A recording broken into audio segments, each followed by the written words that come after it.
Nous allons parler de la croissance des effectifs dans un grand réseau, c'est celui de l'AEFE. Regardez derrière moi cette carte, l'Agence pour l'enseignement français à l'étranger. Le président de la République a annoncé la volonté de parvenir à un effectif de 700 000 élèves dans le réseau en 2030. Alors, Monsieur Michael Montoya, proviseur de l'École française internationale de Riyad, comment se traduisent ces objectifs de croissance au niveau local? Donc, nous accueillons actuellement à l'École internationale française de Riyad 1600 élèves.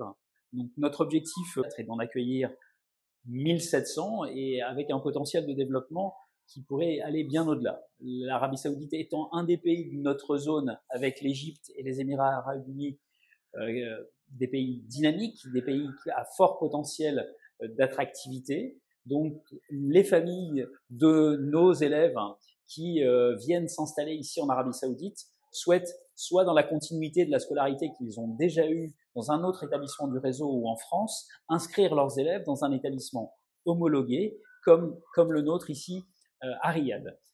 Le potentiel de développement étant très important, notre conseil de gestion envisage la construction d'un nouvel établissement dont le potentiel d'accueil sera de 2500 élèves afin de pouvoir répondre à cette forte demande de nos familles ici présentes, pour la plupart des familles expatriées.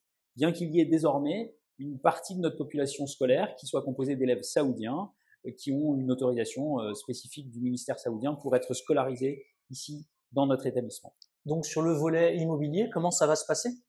Alors, à l'heure actuelle, nous sommes sur un site qui ne peut pas accueillir plus de 1800 élèves. Donc, nous sommes dans une phase de prospection pour actuellement construire un nouvel établissement dans de nouveaux locaux avec des équipements parfaitement comparables à ceux des autres écoles internationales ici pour accueillir 2500 élèves. Et sur la partie recrutement, comment ça se déroule? Alors, la partie recrutement, nous avons actuellement un peu plus d'une vingtaine de personnels qui sont détachés du ministère de l'Éducation nationale et qui travaillent ici dans notre établissement.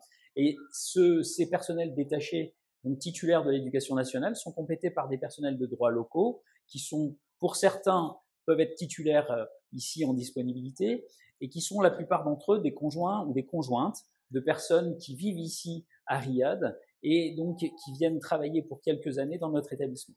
Il faut, de ce fait, accompagner ces personnes, les former, les accompagner au quotidien avec un tutorat au sein même de l'établissement, mais également une politique de formation avec l'aide de l'Institut régional de formation qui est basé à Abu Dhabi et qui a une antenne au Caire et qui nous permet d'avoir un plan régional de formation auquel nos enseignants participent chaque année pour développer leurs compétences, leurs connaissances ou réactualiser leurs connaissances et leurs compétences. Les effectifs sont en hausse. Qu'est-ce qui fait l'attractivité de l'établissement? Alors, l'attractivité de l'établissement, c'est d'avant tout aussi l'attractivité du pays. C'est un pays qui est en phase d'ouverture sur le monde, avec depuis 5 ans une arrivée assez importante de personnes qui s'installent en Arabie Saoudite et qui souhaitent scolariser leurs enfants dans des écoles homologuées françaises, donc comme la nôtre ou d'autres écoles internationales. Et donc, nous sommes dans cette dynamique d'augmentation des effectifs que souhaite l'État saoudien avec l'ouverture prochaine de plusieurs centaines d'écoles internationales ici en Arabie Saoudite. Quand on coordonne un établissement dont les effectifs sont en croissance, à quoi faut-il faire attention?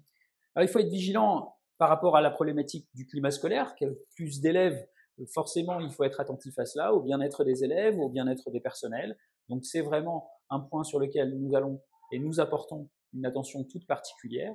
Et par ailleurs, il faut aussi pouvoir accompagner nos personnels, nos nouveaux personnels, de manière à ce qu'ils soient formés et qu'ils puissent dispenser un enseignement de qualité tel qu'il est celui qui est demandé dans le cadre de l'homologation.